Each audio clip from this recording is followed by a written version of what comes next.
Hey, it's Anthony here, and welcome to today's podcast. This is the weekly podcast for ambitious stylists and salon owners. Every week, I either bring a guest on the show or I'll dive into a new idea or revisit the foundations of what it takes to succeed in the salon industry today. We'll feature new startups, new ideas, and initiatives from established people and brands. Some of them might at first sound a little bit too niche, but we'll explore why they're worth keeping an eye on, how they will reshape client expectations, and how they'll be central to the future of the salon industry and perhaps even become the new normal. So with that said, on with today's episode. In today's episode, I'm going to focus on salon management software, and I'll be talking with Lori Obiedzinski, who is a hairdresser but now works in the salon management software side of the industry. And so today we will discuss what to look for in salon management systems, the role of AI in salon management software, and how and why salon owners can and should get more out of their salon management software systems, and so much more. So without further ado, welcome to the show, Lori Obiedzinski. Hi, Anthony. Thank you so much for having me on today. I'm excited to be here. I'm excited to have you here. I'm even more excited that I pronounced your name correctly straight off the bat. It's amazing what a few rehearsals can do. Okay. Well, Lori, it's really good to have you here. I have had, over the years, I've had a couple of different software manufacturers on before, and it's a very interesting area to talk about. And I think that there's a lot of, great knowledge that you've got to, to share with our audience today. And so I'm looking forward to digging into all of that. So I want to start off with a really simple one, because sometimes you get asked stuff in the industry and you think, gosh, don't people realize that? Don't they understand some of those differences? So first thing I want to ask you about was that, sometimes terminology is misused, or things are grouped together or spoken about in a different way, depending on who the manufacturer is in this case. So I want to ask you a simple question. Can you define for the listener what the differences are between a salon management system, a point of sale system, a booking system, or the term that you use, which is salon management software? Mm-hmm. So the salon management software that we use for both Aura Salonware and Rosie Salon Software is a salon management software with a point of sale. So we have point of sale embedded into our program. So the point of sale is your checkout. It's your finance. It's your money. It's your ticket sales. And so when that is embedded with your salon management software, you're going to be able to run your entire process start to finish with your customers and your guests that come in. Okay. And so the booking system is a separate entity in itself, or it is integrated into, you just mentioned both of the brands that you represent, Aura and Rosie. Is the booking system integrated into both of them? Yeah, your booking system is where you're booking and scheduling your client's appointments. So that is our most important piece, right? So you're going to be scheduling your appointments through your booking system, this is all one program. You're booking. Then your management system is everything from your inventory, your payroll, your coaching, your reporting, and then your point of sale is your transactions. Yeah. Okay. Got it. All right. Now, I hear a figure these days, and it's really difficult to get a lot of accurate data in this industry about anything. Even when you talk to software manufacturers and you say, how many software, systems, management systems are there in the industry? And no one can give you an exact number.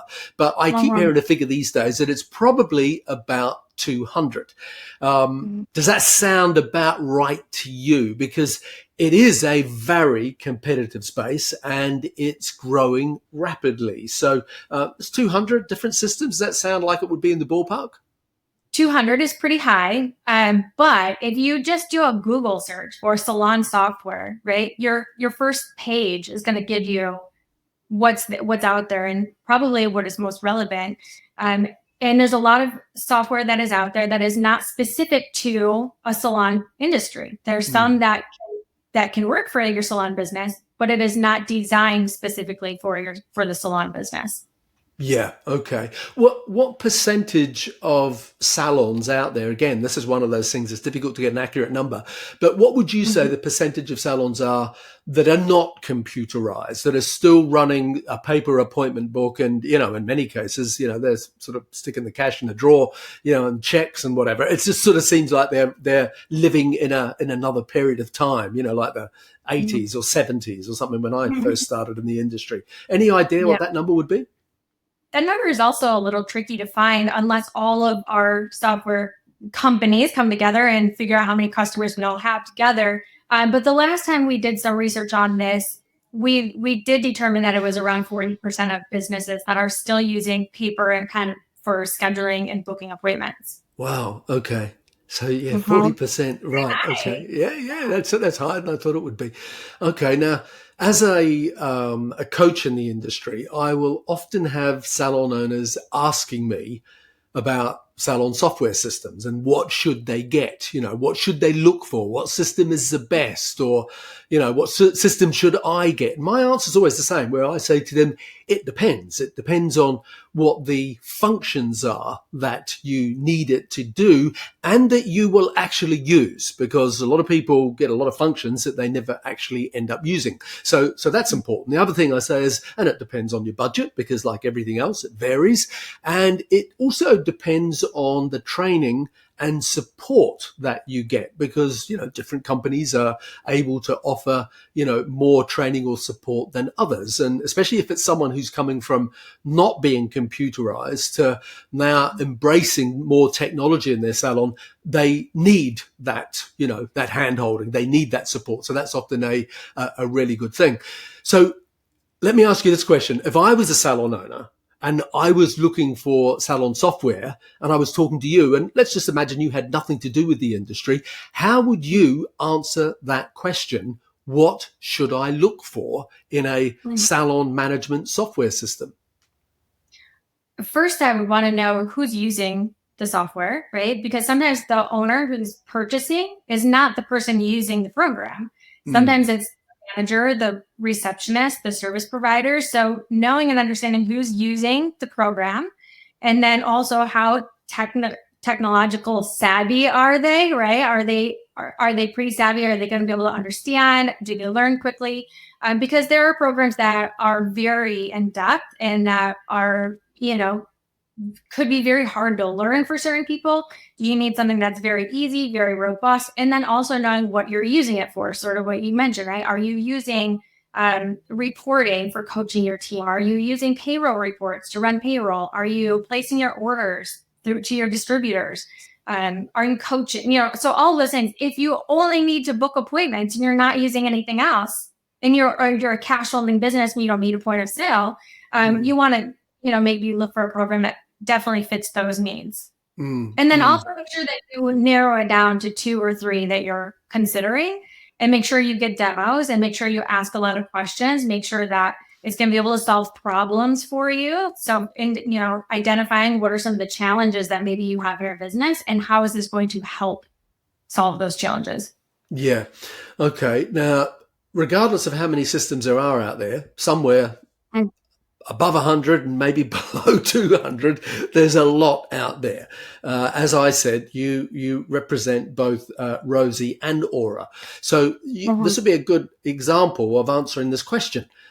Like, what is the difference between, in your case, Rosie and Aura? What would one of them be more suitable to? Is one of them more suitable to an independent and another one more suitable to chains or a bigger salon or a smaller salon? Like, what are some of the differences between those two products? Mhm. So Aura is fairly new. Was developed in 2019, and so Aura was developed with the idea of a commission-based salon, usually a larger business, and definitely works in multi-location. So if you have 2, 3, 4, 5 locations, Aura is definitely a great platform for that. Rosie's been around for 15 years. We're having a 15-year anniversary, and their sweet spot is really in booth renter management. So can handle a lot of booth renters, hybrid salons. So if you have employees and renters, and then also independents. Okay, all right. So there is a very clear point of difference, really, between the two of them, Yeah. which, yeah, that's important for everyone to sort of. It comes back to that thing I said about functionality. What do you need it to do, and will actually use. Right. I see a lot of salons that have great, salon management systems, but unfortunately, they totally, let's just say, they underutilize the Mhm. capacity, the functionality that there is there, and that must be a challenge for every software manufacturer, trying to get the client to embrace the function, the capabilities of what this thing can do. And I often Mhm. use I often say it's like using the analogy of buying a brand new MacBook Pro and then just using it to watch Netflix or something. It's like, do you know what, this thing does a lot of stuff here. You don't just Mhm. watch Netflix on it. Why do you think, as a generalization, that the functionality of systems and salons are underutilized by salon owners? Yeah, I think for a couple of reasons. I think just fear of technology. I think people are still a little fearful of just diving into it and discovering what it can do and its capabilities. And then overwhelm, right? People don't want to be overwhelmed. People get overwhelmed too soon and they just close that laptop and they're out and they're walking away and they're not coming back to it. So I think when there's so much, generally we see people using 25-30% of software, right? When they don't understand all of the capabilities and what it can do to help them drive revenue into their business.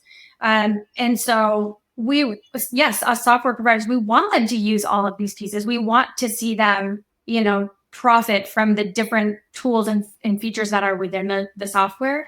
Um, but we want to also make sure, we provide ongoing training for them and education classes. And we want them to learn it. We want them to involve their team and get their receptionists or their managers in watching these and reaching out and using the help center and learning what it can do for them to make their day easier so that they can take their time and service their guests or be with their team or what, is most important. Yeah, I often, think from a salon owner's point of view, how much of it is about the time aspect, because, Mhm. I see a lot of different salon management systems, and I'm like, I look at the functions, I look at the stuff that it can do, and it's improving all the time. Whether it is, management of your people within the salon, or the marketing side of things seems to Mhm. be exploding, especially with AI, etc.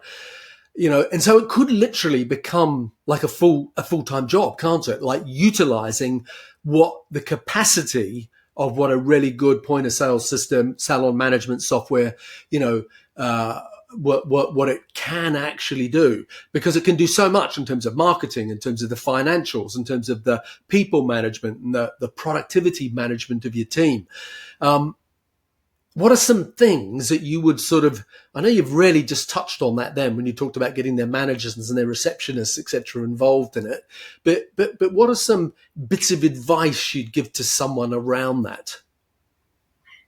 Your software should not be on the top of your mind every day. We don't want you to be thinking about your salon software every day, right? We want you to get it set up and get it trained and get it going the way that it is going to best fit your business.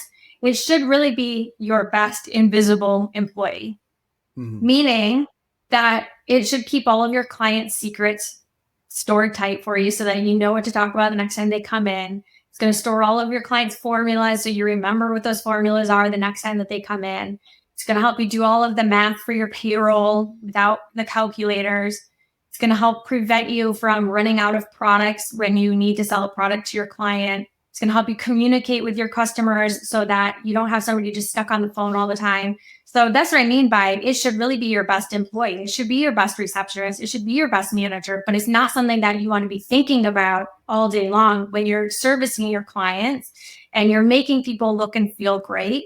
And you have a team that you're trying to keep motivated. And you're worried about rent or the economy or things like we don't want you thinking about your salon software. We want it to work for you without you having to work so hard on it.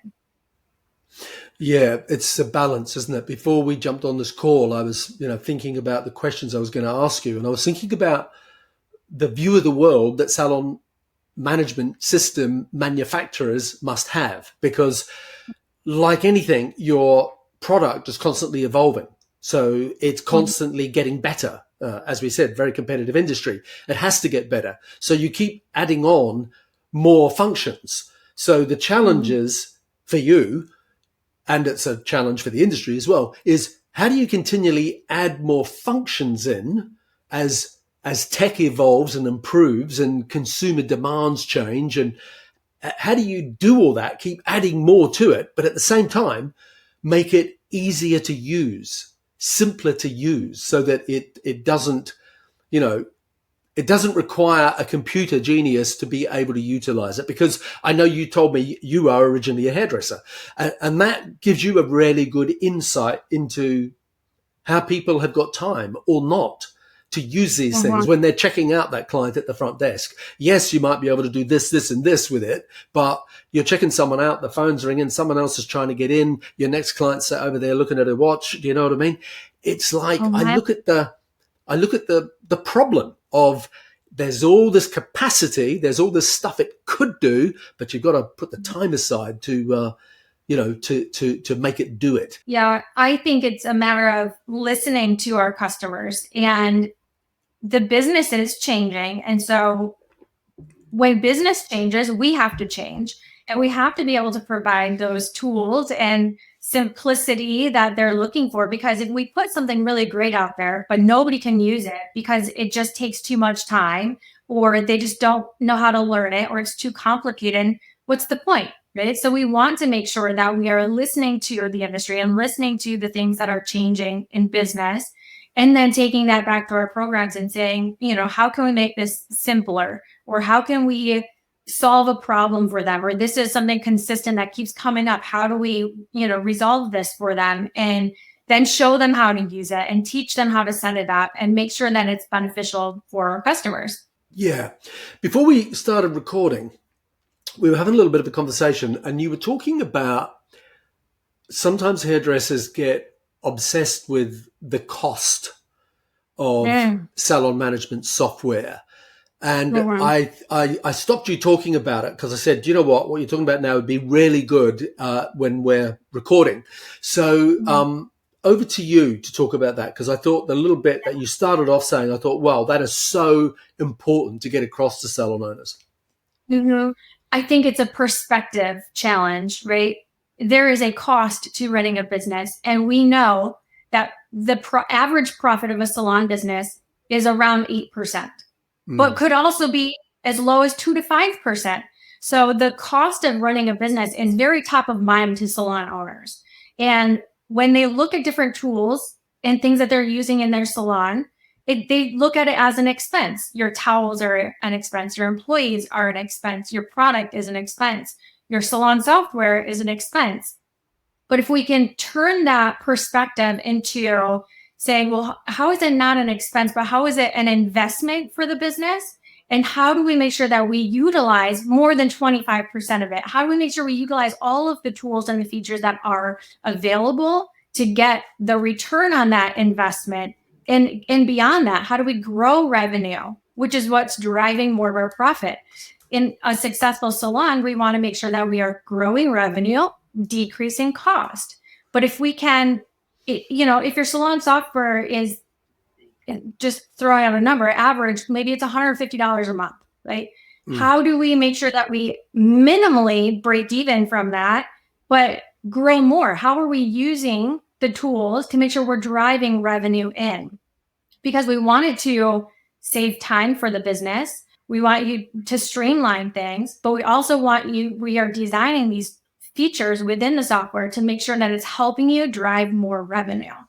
And there's a lot of things within salon software that will help do that, but it's a matter of, diving in and taking that time and making sure that you are learning those things to do that. For an example, like I said, if your salon software costs you $150 a month, look at what is your average ticket, right? And if you're using software, that's in your reporting. Make sure, just look at it. That's something that everybody should know. What is your average ticket? If it's $120, then you need, 1.25 guests to come in from your software to drive in that guest. in order to pay for your software each month. And how does that work, right? So what are you doing to make that happen? There's a lot of different things that it can be doing. And we talk about automations and AI and things like that all the time. One example, set up a text message that goes out to your clients after they leave their last service. If they don't have a future appointment scheduled, make them an offer. So if they came in today and they don't have a future appointment booked in 6 weeks, make sure that text message goes out to them with an offer to come back in. They come back in, and maybe they weren't otherwise going to come in, because you can look at that in a perspective and say, well, they already are here. They're already a customer. Sure, but they didn't book a future appointment, and you don't know when they were going to come back or if they were going to come back. So using some of those things to help you drive that revenue in and driving a higher ticket or driving more client visits is going to help you increase your revenue. So there's so many things when you're talking about an investment versus an expense in your business. Yeah. I mean, I just can't get my head around that objection, because any salon software system should easily pay for itself, just in the amount 100%. Of time that it saves you as an owner. Because what is the option? That you're back in the dark ages with a pen and paper, appointment book, and your marketing capacity is limited to the location that you're in. Literally, walk by traffic. But if you're not, if you don't have a salon management system and can't collect people's email addresses and do text message broadcasting, et cetera. I mean, it should easily pay for itself if it's embraced and used properly. I remember when I did hair, and I've been licensed for 20 years, and we did use a paper appointment book and pen. And I remember the time around 2008 that we switched to a software, and the difference that it made when I could easily find out when a client was in last, where before I'd have to flip through pages and pages and pages and try and find that client. And I never remembered what product they bought. I didn't remember the formula because it, was too blurry on the card that I was writing it down on. So the things that it can do to help simplify your day to day is so much. Yeah, definitely. You threw a percentage out before I wrote it down. I don't know if it was just an off the cuff thing. You said using 25% of the functions in a point of sale system. Sorry, that's the terminology that I sometimes use. So I keep using that, and I mean to say salon management system. Was that just a figure you threw out there, or are you saying that on average people are really only using 25% of the capacity of their salon management software? That's what we find is that, and it might not be in the same thing. So somebody may not be using their inventory features, or maybe they started it, but they're not using it properly, or they're not continuing it. Maybe they're not coaching with it. Maybe they look at one report, but there's hundreds of reports that could give you so much information on your business that when you take the time to I always say you have to know to grow. You can't grow your business if you don't know where your business is at today. So utilizing those reports, where before you'd have to calculate everything by hand, you'd have to look at, what you took to the bank. And now that information is literally right at your fingertips, and knowing what you're bringing in revenue, knowing what your service providers are doing, knowing those key KPIs. What's your average ticket? What is your retail to service dollar? What's your productivity? What's your dollar per square foot in your business? Like, all of that information is very available to you. So knowing what your business is doing and using more than 25%, like set it up and actually follow back up on it. Like, use your inventory and then follow up and say, okay, am I running low on any products? What are my best or worst selling products? Maybe I need to consider taking something off my shelf. Maybe I need to replace it with something that, if I have products that have been sitting here for 2 years and not sold at all, that might be something to consider. But it's so easy to overlook if we don't keep our eye on it. Like, you just don't look at it. It's like going to your own house every day. You don't notice some of the dust in the corners. As a business owner, you don't always notice that product that's sitting on the bottom shelf that hasn't moved unless you're really looking at those reports. Yeah, exactly. You make decisions based on facts, not feelings. That's the whole thing, Yeah. isn't it? All right. The independent thing. I often talk about it on the podcast. It's happening for different reasons in different countries. I think one of the things that underpins it everywhere as to why it's happening is Gen Z. That's a big driver of it. And the fact that with technology now you can be independent, whereas, 25 years ago you really couldn't be. It was just so much harder. Mm-hmm. So what I wanted to ask you about was, what has the impact been on Salon software because of the increase in independence in the industry all over the world? Mm-hmm. Well, the thing for us, especially Rosie, because we are set to help support an independent very strongly. They still need a lot of the same things that a bigger business does need. They still have retail. If they don't have retail on their shelves, they want an e-commerce store, right? So we provide them free e-commerce store where they could sell online. They still have reports. They still need to grow. They still need to know what their numbers are because they need to survive on their own. They need to know what they're doing. They still need to do their taxes. So they still need that information. They still need to book their appointments. They still need to do all of the things that most of the things that a bigger salon would need to do. We do have a lot of independent providers that use Rosie today. We have a lot. Okay. And as an independent, you are all of the things that a commission-based salon. You are the manager, you are the provider, you are the owner, you are the inventory manager. You're all of the things. And they do use those things. So maybe you're saying like, oh, I'm not doing marketing. But your software is going to communicate with your clients when you are the only person in your business and you are with a customer. So if they're not relying on their software to do that, it's slipping through the cracks. And they do use those features within the software. So they use it for their notifications. It's their reminders to their clients of an upcoming appointment. So it helps reduce no-shows or last-minute cancellations.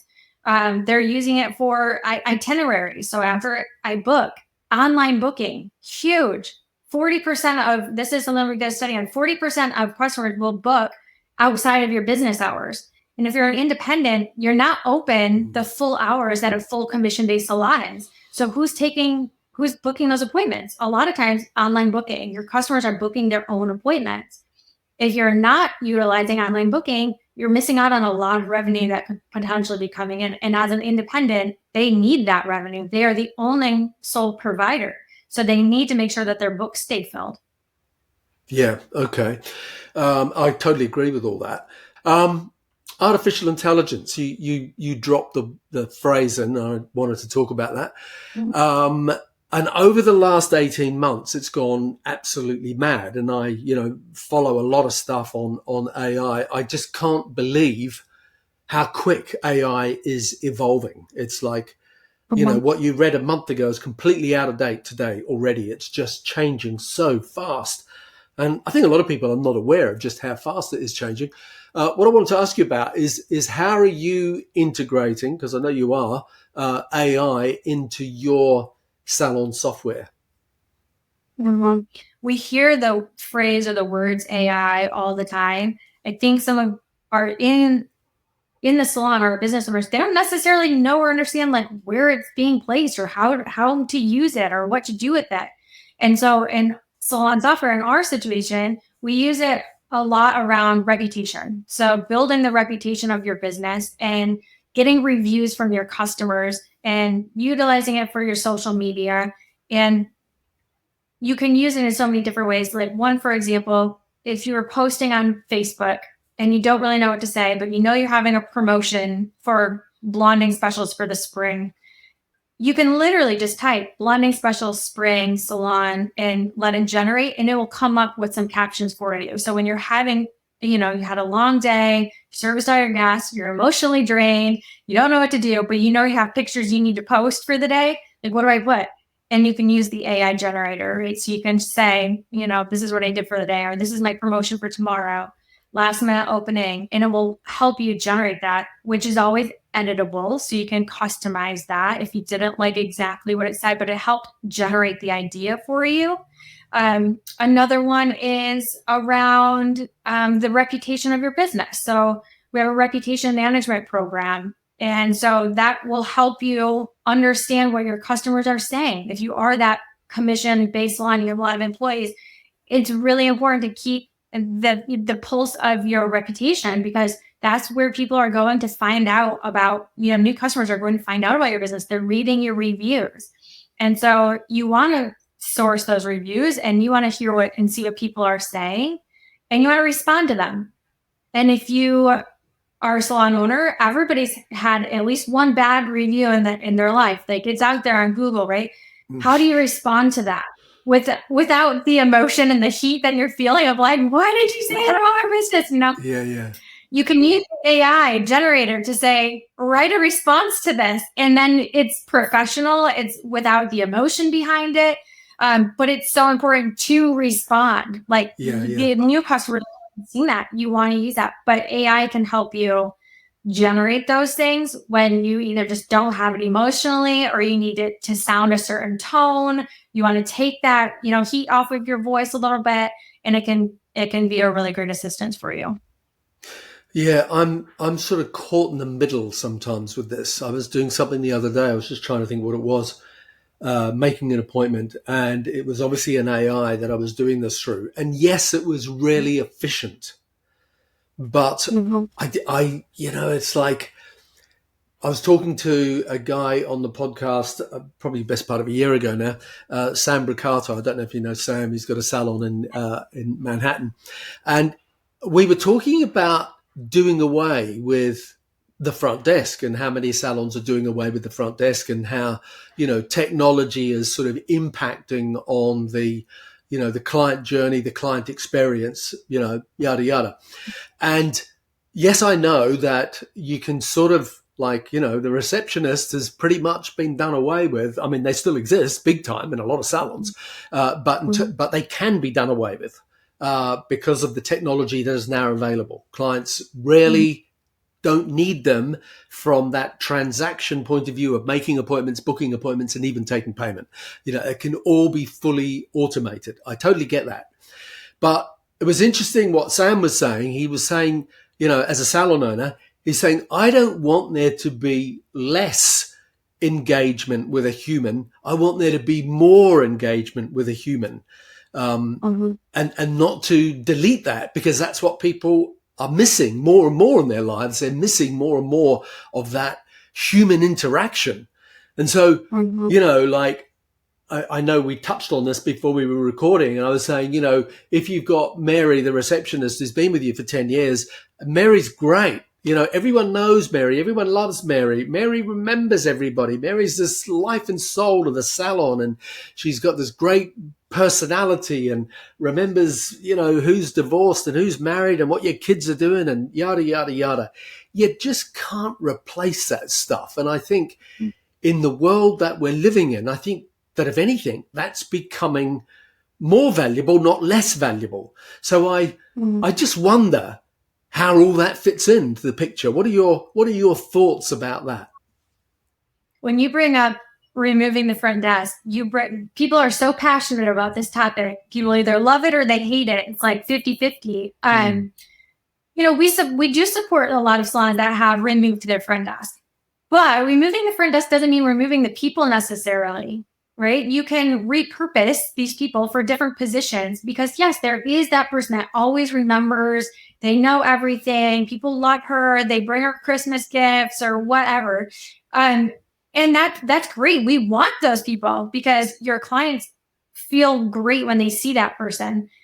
But repurpose them for something else, right? Teach them how to sell the products to these people. Teach them how to do your inventory counts. Teach them how to, change the experience for the guests. So maybe they don't walk in and they check in right here. Maybe this person walks around with an iPad and is rebooking their guests, from the chair while their color is processing, because they know that they're leaving and they're busy because they're, on their lunch break or what have you, that they need to leave as soon as they're done. Because that is another thing, is our time.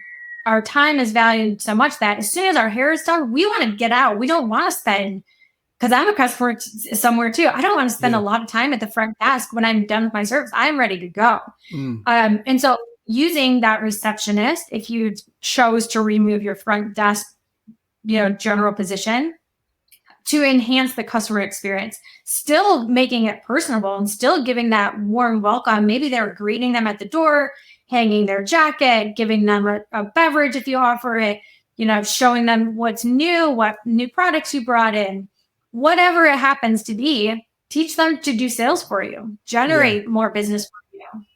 Yeah. Okay. Yeah. No, I get it. Mary's still got a job.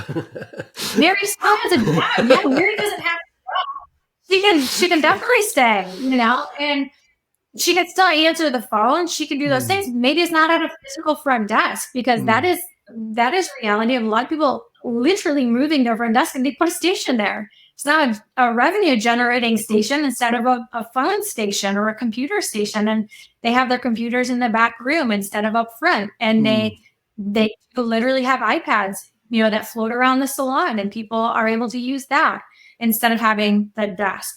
Because I don't think it's about like a desk. Yeah. People are like, keep it or don't. Yeah. So that obviously, thinking about the client journey like that obviously impacts you guys as to how you think about software and how you design software and what it's going to be used on, because it's not going to be used on a big iMac, at the front desk, is it? It's going to be on iPads or phones or whatever other device that we have.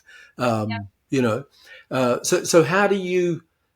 So what does that look like in your world? Your people sitting around discussing how that impacts on what the software looks like. Does it? I mean, how does that work? Yes. Talk to me about that. Yeah. It's just as you mentioned, you can't have a big iMac that you're walking around the salon with. You can't have a terminal for payments, like a giant iPad size that you're walking around the salon with either. You need something mobile that would plug into your phone or plug into your iPad so that it's compatible and you can walk around the salon, or the capability to store credit cards on file, because a lot of people don't carry cash with them anymore. Yeah. They don't want to carry a credit card with them. So you keep a card on file, and then you're able to process that transaction without even having a card present. And you just remember it for the next time. I do that with my stylist. I love that. She's like, this number's so good. Yes, it's great. Perfect. And I'm out. So it's convenience for the salon, as well as creating a better customer experience for your guests and making sure that their experience is quick, easy, seamless, and enjoyable also. But same thing. The iPad capability, because we are web version, iPad capability, their terminals that they're checking out with, and then the features in it. So storing credit cards on file, collecting deposits before they come in, the online booking, making sure that, customers could rebook their appointment online while they're sitting in the chair. They could be talking about that with their provider of, when should I be coming back in? Or the provider should tell them when to rebook. And here, get on your phone and rebook it right now so that we make sure that it's aligned. And they can do that while they're in service. Yeah. Okay. So before we start to wrap up, I want to ask you a couple of things. First of all, about COVID, because it was a time that sort of happened, it's an understatement saying it without any warning. It just happened. And businesses everywhere had to adapt. And software was a part of adapting to make it work for salons. And I'm just sort of wondering that maybe some of those things were very helpful and worked really well, but now we're not doing them anymore. And other things maybe were really helpful, worked really well, and oh my gosh, we've really embraced them. What have you found has sort of stuck with us in terms of the upgrades to tech? Because, a lot of things happening, during COVID that sort of, tech made it bearable and made it more helpful to run a business. What are your thoughts about that?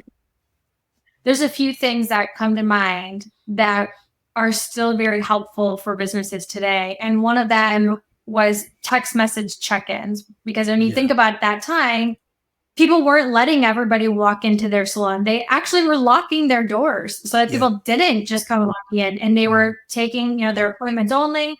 So a text message check-in was something that we created during that time, and people still use it now, where the client will simply send a text message saying, I'm here, I'm 5 minutes away, what have you, and then notifies the salon or the provider to let them know their guest is here and have arrived. And people still definitely use that today. they still use it today. And then it also has created a tool for the independents, because there are people that work in suites and maybe that front door is locked, right? So that allows them to know when their customers are there to come in, where they can go and greet their customers. So that was one thing. Another one is virtual consultations. So Aura has a really great virtual consultation feature in there. And that was one thing salon owners are looking to, or how do they reduce the time of the visit? And how do they ensure that the guest is booking the right service so that they're not wasting the time or the appointment that was booked if they booked one thing and they could not do it for the day or the time didn't allow. So virtual consultation is where the customer can do that consultation virtually, share pictures and things like that of inspiration. What does the hair look like currently? And they can book the right services, because when we talk about online booking with salons, that's another fear. They're like, oh no, customers don't know how to book. They book the wrong services. Well, this is a way around that, where you know exactly what your customer is coming in with. You know exactly what they're looking for, and you can help them to book the correct appointment. Therefore, you have the right amount of time for them. You know exactly what you're going to be doing as far as the service. The client has a better expectation of what they're getting. And it also helps that conversation around price. So you can tell them ahead of time, this service is going to cost you around this amount. And there's no sticker shock at the end. And everybody has clear expectations. And so that's something else that has carried forward that people utilize very, very much. I'm curious, maybe I've missed something here. Because I get the whole virtual consultation thing using WhatsApp or, FaceTime or whatever. How integrated is that into salon management systems? Like, are you able to do that within the app? Is that what you're saying? You can do that within Rosie or whatever. Okay. Yeah. I've definitely missed it. I didn't get that memo. Okay. It's in Aura, and it is a feature that Aura has built into the program for salons to use. So when they need to use a virtual consultation, they don't need to use it for everybody. If you're doing a short clipper haircut, you probably don't need a virtual consultation. You're doing a child's haircut, you probably don't need that. But when you get into color services, what I might consider something, you might consider a corrective color, right? Yeah. And so it helps be on the same page about what's reality and what's the expectation. So are you saying that within the salon management software, there is video conferencing capability to talk to a client directly? It's not a video. It would be the pictures, and it would be that message. So they can send pictures of what their hair looks like. Yeah. They can send inspiration pictures, describe what they're looking to have done. And that communication is done from the software itself to the customer. Right. Okay. That's interesting. All right. I have a little pet peeve as a business coach. I'll talk to salon owners, in many different countries, and oftentimes we'll be talking about the same thing, but using different words. And it's no one's fault. This is just a reality. Is that there's all these different salon management softwares. Sometimes the terminology that they use to describe something is different terminology to describe the same thing. And so that gets confusing. The best example I can give you is around the term rebooking or pre-booking. So I know, for example, that some software manufacturers have a clear distinction around that. A lot of salon owners, including me, used to think it was the only difference between pre-booking and rebooking was the spelling. Okay. But because there is a definition for each, that at least one salon software manufacturer uses, which is pre-booking is when the client makes their next appointment before they walk out the door. And rebooking is when their client just makes another appointment with you. It might have been in 2 weeks or a month or whatever ago. And they're both very interesting metrics. And from a salon owner's point of view, and I dare say from a stylist's point of view, they're very important metrics to separate and to track. But oftentimes, most salon point of sale systems, salon management systems, salon software systems don't make that distinction. I don't even know what I'm asking you here. I'm certainly not blaming you. I'm just saying, how can we get some standardization in that sort of thing? Or is it just not possible? Yeah, it's a really great question. We need a conference for just all salon software companies to come together and standardize some things, right? It would help, wouldn't it? It's not the end of the world, but it would certainly help, because when the two things are muddled together, those two examples, pre-booking, rebooking, it becomes a very different metric, and it almost becomes a bit meaningless in some ways. But when they're separated, those two metrics are very powerful. That, Johnny pre-booked 65% of his clients before they walked out the door. That's a very powerful metric to know. Yes. When you know those numbers, it's important. And I often, it's a conversation that I have with other people, and I'm just curious on what your uptake on that was. I think from a coaching perspective, like yourself, or someone who's coaching salons and they're all using a different tool, it can be very hard to keep straight. Yeah. From the salon perspective, or from the owner, hopefully they're not using multiple different tools, right, or software. So I think the best thing I would say for the salon owner is to make sure that they understand the difference between rebook and pre-book according to the software that they're using. So make sure that they're very clear on those definitions. Yeah. Reach out to the support person or the support team. Look at the help center. Everybody's got a help center or, a knowledge-based articles. Make sure that they're very clear, and then they can help communicate that to their coach and make sure that they know what they're looking for. Because you're right, they're very important numbers and something that they should definitely know and be monitoring. But I think that it's up to the salon, and generally, a salon is not switching software once a year, or every 2 years. Like, they're generally they're a partner with that salon software, and they're generally going to be using it for many, many years. So once they know it and learn it and understand it, they're fine, and they know and understand it, and they can relay that back to the coach. It's the coach. From your perspective, I can see why this would be bothering for you, because everybody has a different definition, or it means something different in every program. And I think really for the salon to understand it is where it needs to start. Yeah. Okay. All right. Very last thing, just a quick answer to this one. What will salon management systems look like in the future? What do you think? 5 or 10 years time that they might be doing that they don't do now, I think when you said in the very beginning that there's like 200, I think we're going to see that number drop drastically. I think the competitive space of them, within Aura and Rosie today, we offer so many things, your reporting, your point of sale, your reputation, like everything is together. So you have one central hub. You don't have to go to 5 different programs to do all of these different tools. So as we keep evolving and put all of the features and functionality that the business needs to run their business in one place, helps to manage your business, so they don't need to go to all these places. So I think as we evolve, the ones that are going to be standing are the ones that are going to be able to provide the most to the businesses, and the businesses will be evolving with them. Got it. Okay.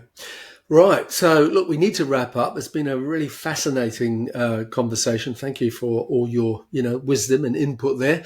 Whereabouts can people connect with you or find out more about Rosie or Aura, and what social media channels or website addresses can you point them towards?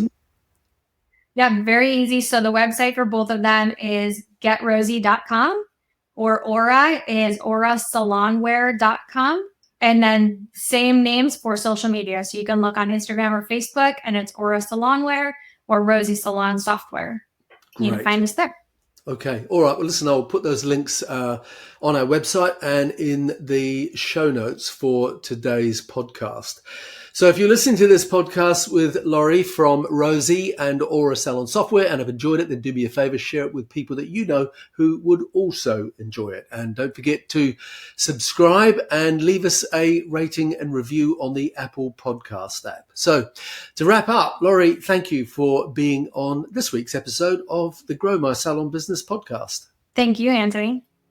Well, I hope you enjoyed that conversation with Lori as much as I did. And if you're a regular listener, you will probably already know that I have a free masterclass coming up shortly titled 4 Essential Lessons in Salon Management to set you up for success. You'll see the dates and times and a link to register in the show notes of today's podcast.